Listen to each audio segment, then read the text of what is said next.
नमस्कार, आदाब। इस वक्त मौजूद हैं हम 191 विधानसभा कादीपुर में, जहां पर भागीदारी परिवर्तन मोर्चा के द्वारा एक भावी उम्मीदवार है। अभी फ़िलहाल ये सीट क्लियर नहीं हुई है, फिर भी यहाँ के जो कैंडिडेट हैं वो अपना फॉर्म भर चुके हैं और टिकट मांगने के लिए लाइन में लगे हुए हैं। उसी में से एक हमारे साथ में है कृष्णकांत गौतम जी। आज उनसे हम बात करेंगे कि भागीदारी परिवर्तन मोर्चा जो बना हुआ है उत्तर प्रदेश में, ये अपने आप को उत्तर प्रदेश की राजनीति के साथ साथ ही कादीपुर की जो राजनीति है उसमें किस तरह से अपने आप को प्रस्थापित करेगा। अगर इनकी सरकार आती है या इनका कोई विधायक कादीपुर विधानसभा से चुनता है तो यहाँ की उन लोकल समस्याओं के लिए क्या कार्य करेंगे, इसी पर चर्चा करने के लिए आज हमारे साथ में कृष्णकांत गौतम जी मौजूद हैं। कृष्ण कुमार गौतम जी मौजूद हैं और मैं इनका स्वागत करता हूं हमारे चैनल पर। आपका मान्यवर, आपका हमारे चैनल पर स्वागत है। बहुत बहुत धन्यवाद। मान्यवर, सबसे पहला एक क्वेश्चन है आपके लिए कि आपने राजनीति में कदम किस लिए रखा है और आप प्रेरित कहाँ से हैं, किससे आप प्रेरित हैं? जी, बहुत अच्छा सवाल आपने पूछा है।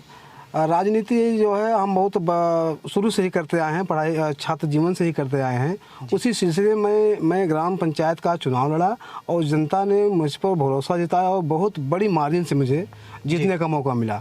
और जीतने के पश्चात में 5 साल लोगों के बीच में रहा, जनता के बीच में रहा, तो वास्तव रूप से उनकी पीड़ा को देखने का मुझे मौका मिला। अब इससे मेरा राजनीति में आने का उत्साह और बढ़ गया।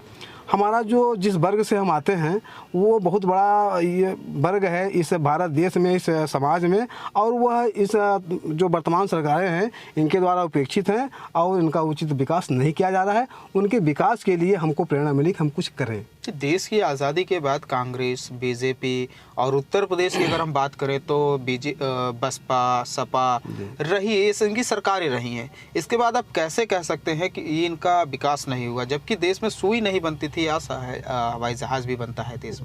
इसके बाद आप कैसे कह सकते हैं कि विकास नहीं हुआ? जी, आपने बहुत सही पूछा है। जैसा कि हम जानते हैं कि देश में सुई नहीं थी, आज सारी चीज़ें हैं, लेकिन इसके साथ कहीं ना कहीं जो ये भेदभाव, छुआछूत की बातें, इन पर भी जो है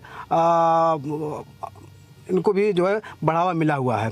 जो आप एक शब्द मनुवादी सुनोगे, मनुवादी सरकार में बैठे हैं, तो जो सुई और जो जहाज़ बनाते हैं वो उन्हीं वर्ग विशेष के ही लोग हैं, जिनको प्रतिनिधित्व मिलना चाहिए उनको वास्तव में प्रतिनिधित्व नहीं मिल पा रहा है। ये प्रतिनिधित्व दिलाने के लिए आपने कहा कि कांग्रेस और भाजपा की सरकार रही हैं, इनके लिए मुझे एक कबीर दास का दोहा आता है कि चलती चक्की देख के दिया कबीरा रोए और 2 पाटन के बीच में साबुत बचा न कोई। आज इस देश की यही हाल है। न तो नौजवान सुरक्षित है, न किसान सुरक्षित है, न जो है दलित सुरक्षित है, न मुसलमान सुरक्षित है, न पिछड़ा सुरक्षित है। तो आप क्या कहेंगे इसके बारे में?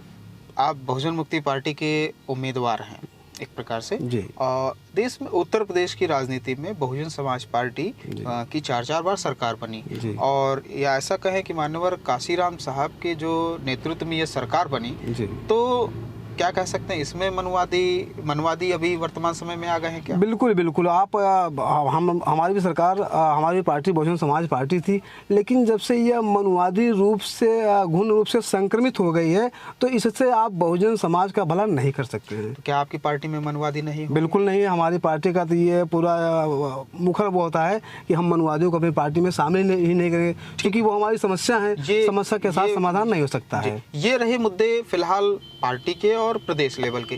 अभी ये बताइए कि उत्तर प्रदेश की जो राजनीति है, इसके साथ साथ आप जो ये राजनीति कादीपुर विधानसभा में कर रहे हैं या आपने चुनाव लड़ने का सोचा है, विचार रखा है, तो अपने आप को किस तरह से प्रस्थापित करेंगे और क्या मुद्दे होंगे आपके कादीपुर विधानसभा को लेकर, चुनाव को लेकर के? जी, जैसा कि आप देख रहे हैं, विगत 72 सालों में भारत देश के आज़ादी की हो गए। आज के 72 साल पहले जो चुनाव हुए थे उनमें भी वही मुद्दे थे कि नेता महोदय आते थे, कहते थे मैं पानी की व्यवस्था करूँगा, मैं घर की व्यवस्था करूँगा, मैं खेत की व्यवस्था करूँगा। लेकिन ये अफसोस की बात है, विगत 72 सालों में भी तमाम सरकारें आईं और चली गईं, लेकिन इन कमियों पर पार नहीं पाया गया। इसमें कहीं ना कहीं कोई कमी रही है।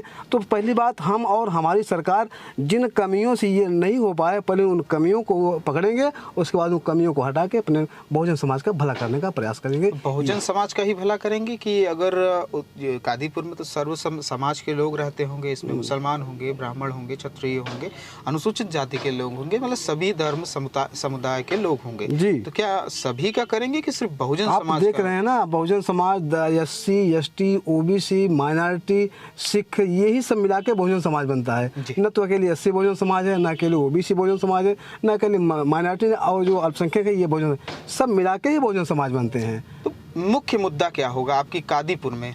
मुख्य मुद्दा देखिए, अभी तो जो सबसे ज्वलंत मुद्दा है मेरे यहाँ भाई, मरना जीना तो ये तो प्रकृति का खेल है।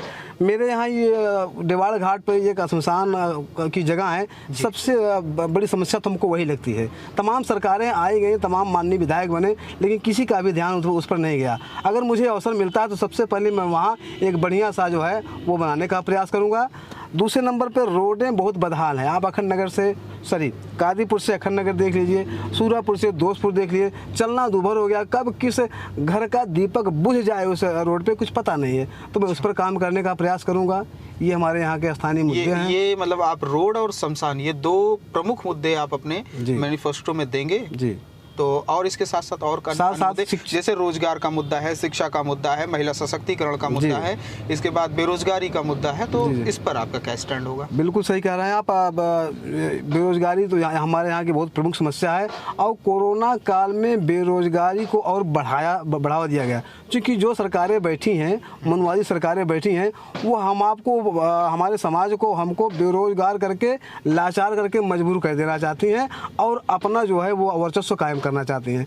मेरी सरकार आती है, मुझे अवसर मिलता है प्रतिनिधित्व करने का, तो मैं रोजगार के अवसर हमारी सरकार पैदा करेगी। जो हमारे समाज के लोग हैं, विभिन्न प्रकार की हमारे मैनिफेस्टो में भी आएगा, आपको दिया जाएगा, रोजगार के अवसर पैदा किया जाएगा। इलेक्शन सर पर है और कल से पर्चा दाखिला भी होना है क्योंकि आप 7वें चरण में चुनाव लड़ने वाले हैं। जी। तो इसके बाद अभी तक नहीं आया, अब अंतिम चरण में एकदम वो तो सही है। जी। अभी आप देखें, चूंकि हमारे ये जो गठबंधन की बात है उसमें थोड़ा सा वो फंसा तो नहीं है, बस थोड़ा खाली आने में देर है। आ जाए तो वो भी आपके सामने दे दिया जाएगा। तो उत्तर प्रदेश जो ये सुल्तानपुर की राजनीति है, इसमें जो है मतलब एक चीज़ और है मुख्य तौर पर कि सुल्तानपुर के या कहें कादीपुर के युवा भी बड़े पैमाने पर, जैसे जो पोस्ट ग्रेजुएट हैं या ग्रेजुएट हैं, वो रोज़गार ढूंढने के लिए बाहर जाते हैं। जैसे मुंबई हुआ, दिल्ली हुआ, गुजरात हुआ या अन्य हैदराबाद जैसे प्रदेशों में जाते हैं। तो आपको की जो है क्या नीति होगी इनके लिए? क्या आप रोज़गार इनको प्रोवाइड कराएंगे कादीपुर में ही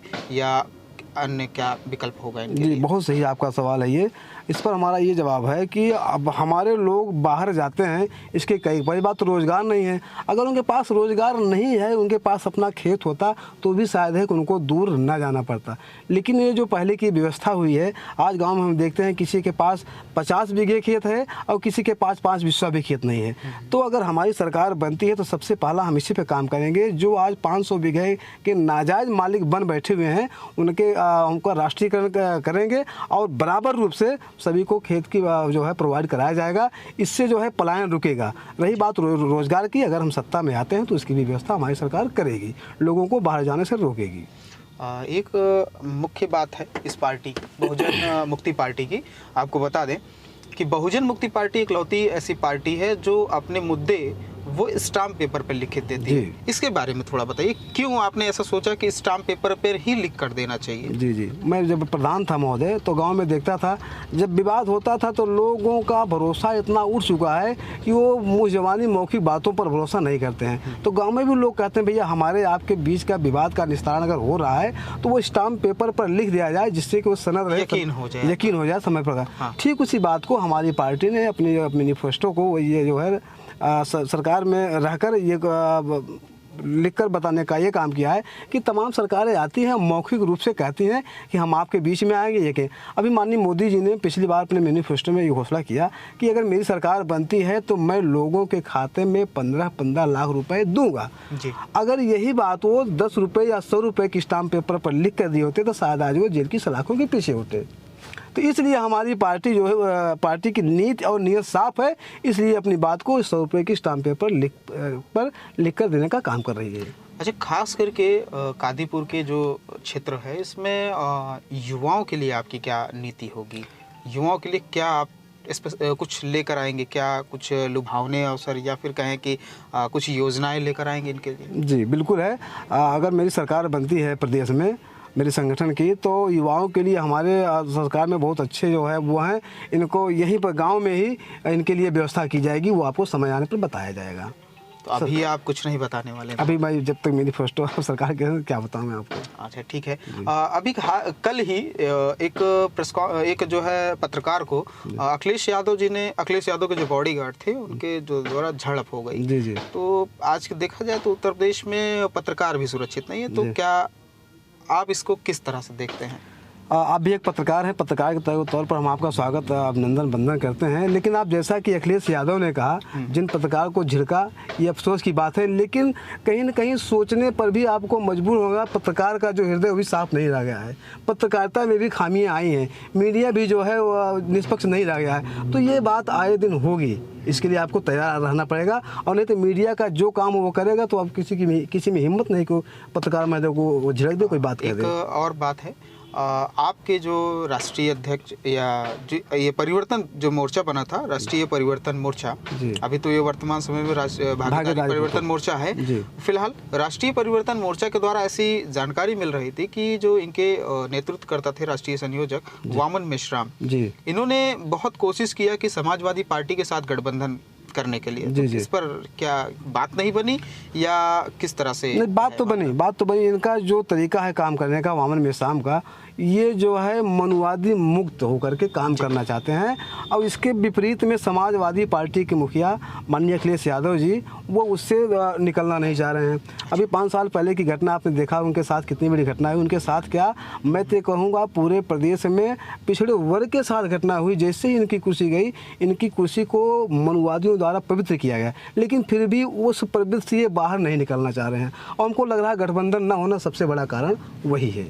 अच्छा, एक चीज़ और है, ऐसी क्या ज़रूरत पड़ी कि आज बहुजन समाज पार्टी होते हुए आपको बहुजन मुक्ति पार्टी को मैदान में उतारना पड़ा? ये एक बड़ा सवाल है, हमारे दर्शक भी बार बार पूछते हैं, तो इस पर आपका क्या कहना है? तो मैंने बताया ना, मानव कांसी राम साहब ने जो सपना देखा था, मैं उसको अगर ठेठ भाषा में कहूँ तो वो 15% को घुन माना और बहुजन मूल निवासी 85% को बीज माना। वो घुन 85% बीज को संक्रमित कर रहे थे, ये देश की मुख्य समस्या थी। तो वो जो उन्होंने घुन को अलग किया, 85% को अलग किया, और इसका परिणाम रहा कि आपके उत्तर प्रदेश में 4 बार सरकार बनी। आदरणीय बहन जी ने उन मनुवादी रूपे घुनों को रोक नहीं पाए और पुनः उस पर सवार हो गए, उससे संक्रमित हो गए। तो जब वो मनुवादी इस पर सवार हो गए तो इससे हमारे बहुजन समाज का भला होने वाला नहीं है। इसी बात को मद्देनजर रखते हुए बहुजन मुक्ति पार्टी का निर्माण करना पड़ा अपने समाज की भलाई के लिए। ठीक, बहुत बहुत धन्यवाद आपका समय देने के लिए। जी, आपको भी धन्यवाद। तो ये थे कृष्ण कुमार गौतम जी, जो कि 191 विधानसभा कादीपुर से अभी भावी प्रत्याशी हैं।